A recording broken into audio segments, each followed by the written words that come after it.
Now, the coronavirus pandemic has largely stopped mass gatherings in recent months, but now Extinction Rebellion is gearing up to restart their protest when Parliament returns from its summer recess.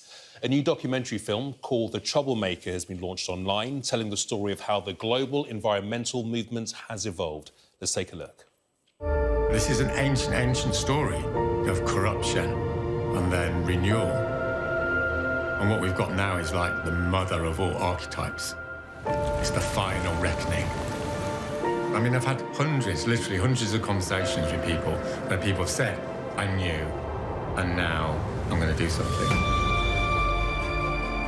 This was the biggest organised act of civil disobedience in British history.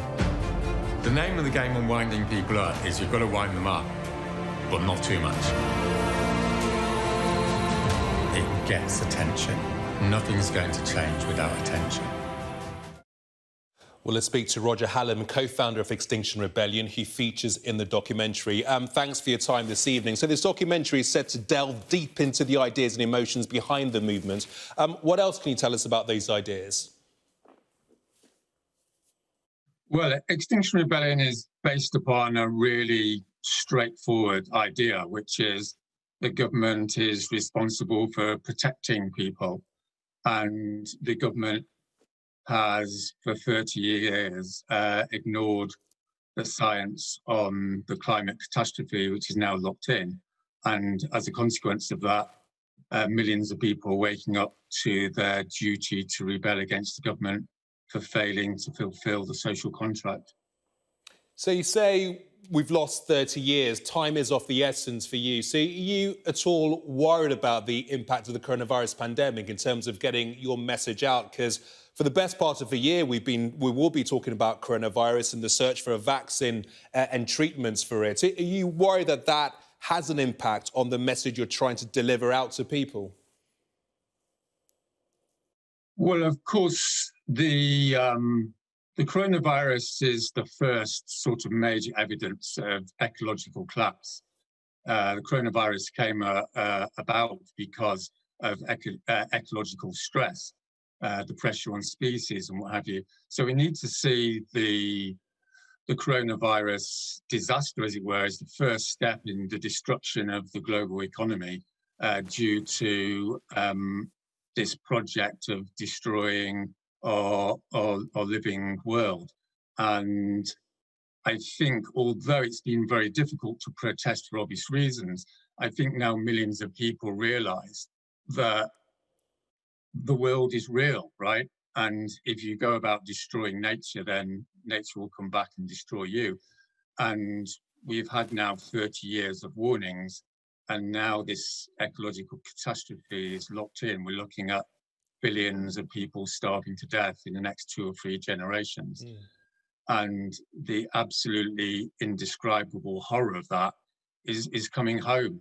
And for that reason, millions of people are now prepared to start protesting around the world for the obvious injustice. There will be many people who will say, you know, what you and your friends do is a nuisance. We've seen what's happened to trains, public transport and things like that, what we saw in central London last summer.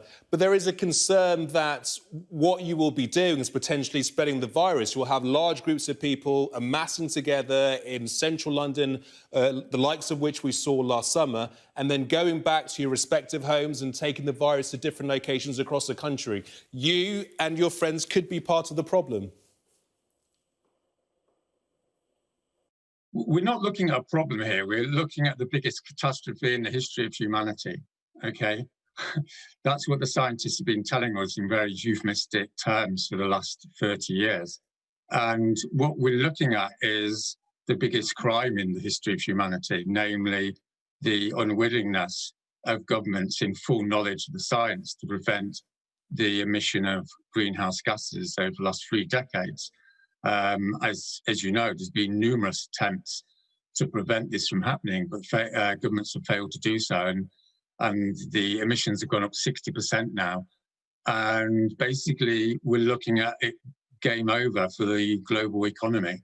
So, I mean, this is the irony of it, is people might complain about was causing a nuisance and what have you. But what the big story is here is some of the corporate class have decided to destroy the world economy in order to maintain their profits, namely the fossil fuel industry. And the big question is what do people want to do now in terms of saving their livelihoods and saving their children's lives? That's the question, isn't it? And in many ways, you have largely been able to keep sectors of the public on side. If you look at young people all rallying to the cause, for the most part, what is the secret of that? How have you been able to do it? Well, there's two reasons for engaging in civil disobedience.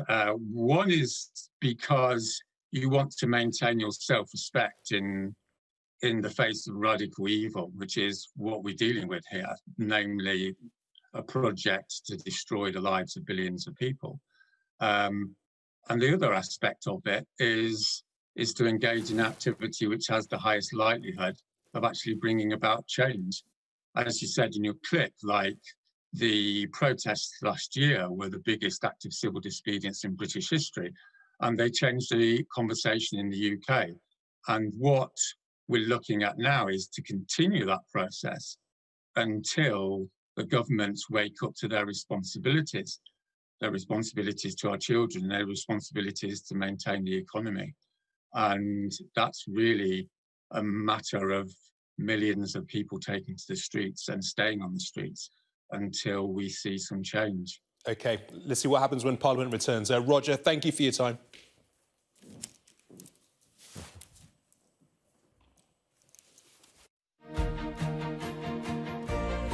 Get ready for safe skies.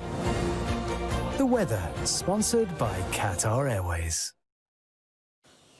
The weather has taken something of an autumnal turn with strong winds and spells of rain for many.